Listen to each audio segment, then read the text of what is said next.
आखिर क्या गुनाह किया है गाजियाबाद के लोगों ने, नोएडा के लोगों ने, सहारनपुर के लोगों ने, मुजफ्फरनगर के लोगों ने, बुलंदशहर के लोगों ने, कि वो उतनी दूर इलाहाबाद जाएं इंसाफ हासिल करने के लिए। और फिर हद तो ये है, एक एक हाई कोर्ट के जज के यहाँ 2-2, 250 मुकदमे एक दिन में लिस्टेड होते हैं। ये किस बेवकूफ़ ने कहा था कि इतने बड़े देश में सिर्फ एक सुप्रीम कोर्ट होगा जहाँ इतनी दूर दूर से लोगों को आने के लिए मजबूर किया जाएगा।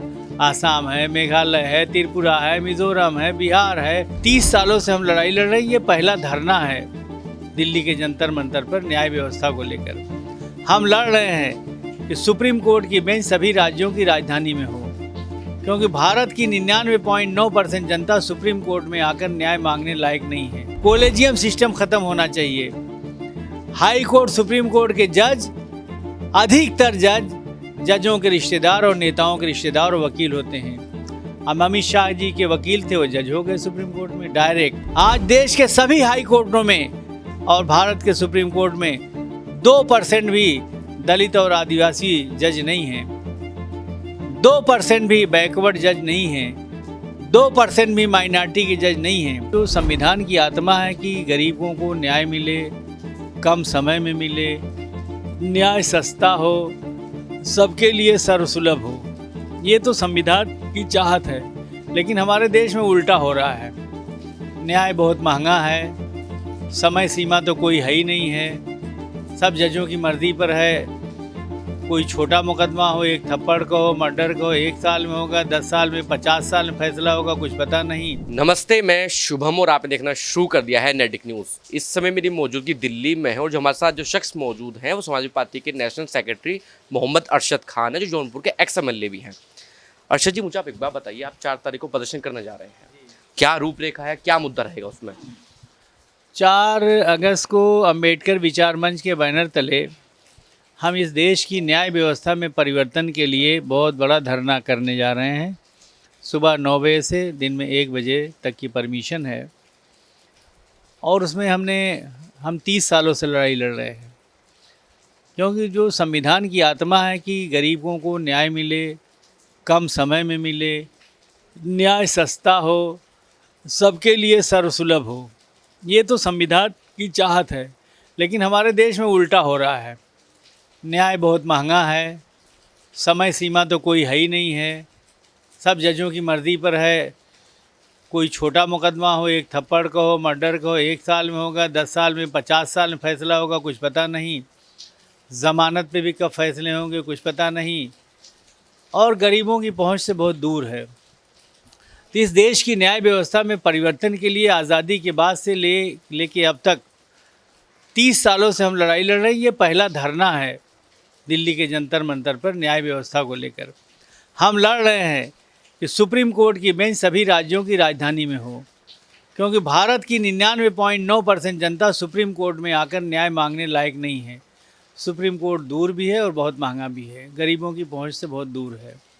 ये किस बेवकूफ़ ने कहा था कि इतने बड़े देश में सिर्फ एक सुप्रीम कोर्ट होगा जहाँ इतनी दूर दूर से लोगों को आने के लिए मजबूर किया जाएगा। आसाम है, मेघालय है, त्रिपुरा है, मिजोरम है, बिहार है, उड़ीसा है, बंगाल है, बम्बई है, जम्मू है, कश्मीर है। कहाँ से लोग आते हैं? नहीं आ पाएंगे। 99.9% जनता सुप्रीम कोर्ट आने लायक नहीं है। इसलिए हम अम्बेडकर विचार मंच के बैनर तले पूरे देश में लड़ाई लड़ रहे हैं कि सुप्रीम कोर्ट की बेंच सभी राज्यों की राजधानी में हो और राज्यों की आबादी और क्षेत्रफल के हिसाब से 2-2, 5-5, 10-10, 20-20 सुप्रीम कोर्ट की बेंच हो, ताकि गरीब से गरीब आदमी भी सुप्रीम कोर्ट जाके न्याय हासिल करने के बारे में सोच सके। इसी तरह हाई कोर्ट, हमारे यहाँ उत्तर प्रदेश में मेरठ के वकील बहुत दिनों से लड़ाई लड़ रहे हैं कि मेरठ में बेंच हो, पश्चिमी उत्तर प्रदेश की, सहारनपुर में हो, आगरा में हो, मगर हाई कोर्ट की बेंच नहीं हो पा रही है। आखिर क्या गुनाह किया है गाजियाबाद के लोगों ने, नोएडा के लोगों ने, सहारनपुर के लोगों ने, मुजफ्फरनगर के लोगों ने, बुलंदशहर के लोगों ने, कि वो उतनी दूर इलाहाबाद जाएं इंसाफ हासिल करने के लिए। और फिर हद तो ये है, एक एक हाई कोर्ट के जज के यहाँ 2-2, 250 मुकदमे एक दिन में लिस्टेड होते हैं और कोई भी जज 200-250 मुकदमे नहीं देख सकता। एक दिन में बहुत देखा कि 10, 15, 20, 25, 30, 40, 50 देख ले। जब 50 से ज़्यादा मुकदमे कोई जज देख नहीं सकता तो 200, 250, 300 मुकदमे एक दिन में लिस्टेड क्यों होते हैं? बाकी लोग तारीख लेके घर आए। ये मजाक नहीं है क्या? बहुत बड़ा मजाक है। किसी भी देश की व्यवस्था को 3 लोग चलाते हैं, IAS, IPS और जुडिशरी। हर स्टेट की राजधानी में IPS का चीफ DGP बैठा हुआ है, IAS का चीफ सेक्रेटरी बैठा हुआ है, chief justice of high court बैठा हुआ उस स्टेट का।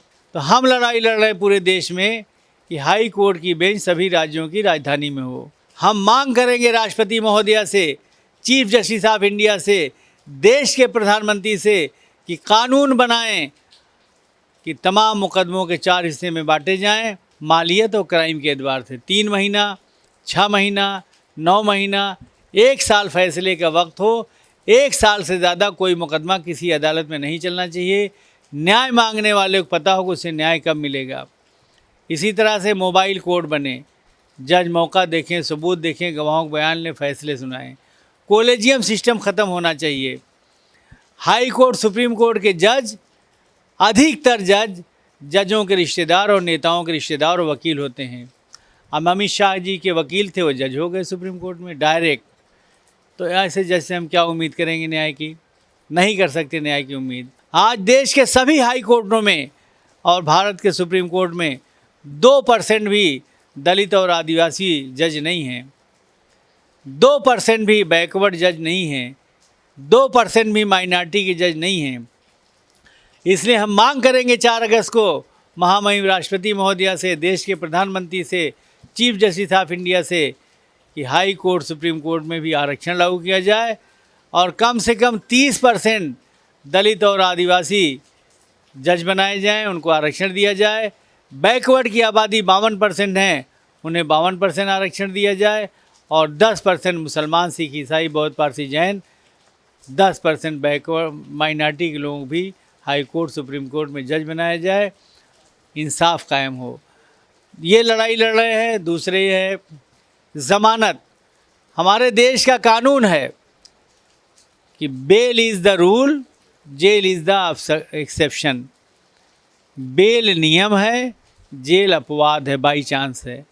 यहाँ देख रहे हैं कि शर्जील इमाम, उमर खालिद, साजिद हुसैन, शफाउर रहमान ख़ां, मीरान हैदर जैसे लोग 5-6 साल से जेल में हैं और उन्हें सुप्रीम कोर्ट ज़मानत नहीं दे रहा है।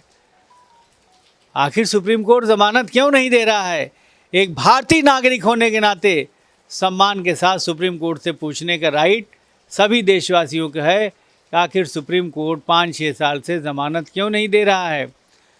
वो लोग टेंशन में जी रहे हैं, शुगर हो जाएगा, ब्लड प्रेशर हो जाएगा और ज़िंदगी ख़राब हो रही नौजवानों की। सुप्रीम कोर्ट को चाहिए कि उन्हें तत्काल ज़मानत दें। वो लोग मुकदमा फेस करेंगे और हमें पूरा उम्मीद है कि वो लोग बाइज़्ज़त बरी होंगे। उसी तरह से भीमा कोरे गांव के कई दलित चिंतक 2018 से जेल में हैं, 1-2 तो मर भी गए ज़मानत के इंतज़ार में। उन्हें ज़मानत नहीं हो रही है। भीमा कोरे गांव के दलित चिंतकों को टेंशन में जी रहे हैं वो, उनका परिवार। बहुत बड़ी नाइंसाफ़ी है। 1 साल के ऊपर जितने भी भारत की जेलों में कैदी, विचाराधीन कैदी बंद हैं, जिनका ट्रायल हो रहा है उनको भी, जिनका ट्रायल नहीं हो रहा उनको भी तत्काल ज़मानत दे दी जाए। और हमारे एक बहुत बड़े लीडर हैं मोहम्मद आज़म खान साहब, सन 2019 तक उनके ऊपर कोई भी आपराधिक मुकदमा नहीं था, कोई आपराधिक मुकदमा नहीं था। पॉलिटिकल मुकदमे थे चंद एक। और MP में का चुनाव जीतने के बाद 70, 80, 90 मुकदमे उनके ऊपर तुरंत 2-4 महीने में कायम कर दिए गए। फिर अभी बिहार में SIR शुरू किया है ड्रामा एक निर्वाचन आयोग ने। उसमें उन्होंने कह दिया कि आधार कार्ड नागरिकता नहीं, वोटर कार्ड नागरिकता नहीं, राशन कार्ड नागरिकता नहीं, तो भैया क्या चीज़ नागरिकता होगी? इसे हम मांग करेंगे 4 अगस्त को, ज्ञापन देंगे कि पूरे देश के लिए आधार कार्ड को नागरिकता का प्रमाण पत्र माना जाए। और भारत के निर्वाचन आयोग की, भारत सरकार की ये जिम्मेदारी है, कानून बनाएं कि कोई भी विदेशी नागरिक बिहार से लेके पूरे देश में उसका वोटर लिस्ट में नाम ना आए, ये कर्मचारियों का काम है। वहीं ये कानून जहाँ बने वहीं ये भी कानून बने कि बिहार से लेके पूरे देश में कोई भारतीय नागरिक वोटर लिस्ट में नाम आने से वंचित न रह जाए, वोट देने से वंचित न रह जाए। ये भारत सरकार की और भारत के निर्वाचन आयोग की जिम्मेदारी है। आप देख रहे हैं नेट्रिक न्यूज, साहस सच कहने का।